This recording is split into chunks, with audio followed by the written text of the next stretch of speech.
కేశవను ప్రేమించి ఇల్లు వదిలి వచ్చిన శైలుకు అతడు నచ్చజెప్పి తిరిగి ఆమె ఇంటికి పంపిస్తాడు.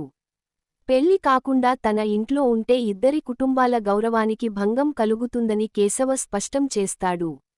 శైలు కూడా అతడి బాధ్యతను అర్థం చేసుకుని, కేశవ తనపై చూపిన ప్రేమను, నమ్మకాన్ని గుండెల్లో నింపుకుని సంతోషంగా ఇంటికి తిరిగి వెళ్లడానికి ఒప్పుకుంటుంది.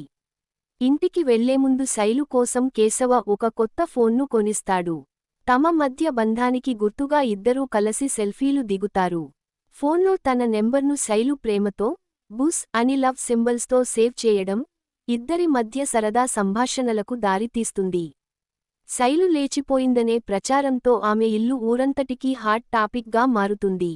అయితే శైలు ధైర్యంగా తన ప్రియుడు కేశవతో కలిసి వచ్చి, తను లేచిపోలేదని, కుటుంబ పరువు కోసమే తిరిగి వచ్చానని స్పష్టం చేస్తుంది. కేశవ తమ కుటుంబాన్ని, వారి పరువును ఎంతగా గౌరవించాడో ఇంట్లో వాళ్లకు చెప్పి అతడి సంస్కారాన్ని ప్రశంసిస్తుంది. కేశవ శైలును వెనక్కి పంపడంపై ఇంట్లో పెద్దలు కోపగించుకున్నా, అతడు తీసుకున్న నిర్ణయం వెనుక ఉన్న కారణం వేరే ఉంటుంది. తన పెద్ద అన్నయ్యకు ఇంకా పెళ్లి కాకుండా, తాను ముందు పెళ్లి చేసుకుంటే అన్నయ్య జీవితం పాడవుతుందేమోనని, అన్నయ్య పెళ్లయ్యే వరకు తాను పెళ్లి చేసుకోకూడదని తమ్ముడిగా ఆలోచించి ఈ నిర్ణయం తీసుకుంటాడు. శైలు ఇంటికి వచ్చాక కూడా ఆమెను బెదిరించి, కొట్టాలని చూస్తుండటంతో కథ అనూహ్య మలుపు తిరుగుతుంది. శైలు 100కి డయల్ చేసి పోలీసులకు కంప్లైంట్ ఇవ్వడంతో, పోలీసులు శైలు ఇంటికి వస్తారు.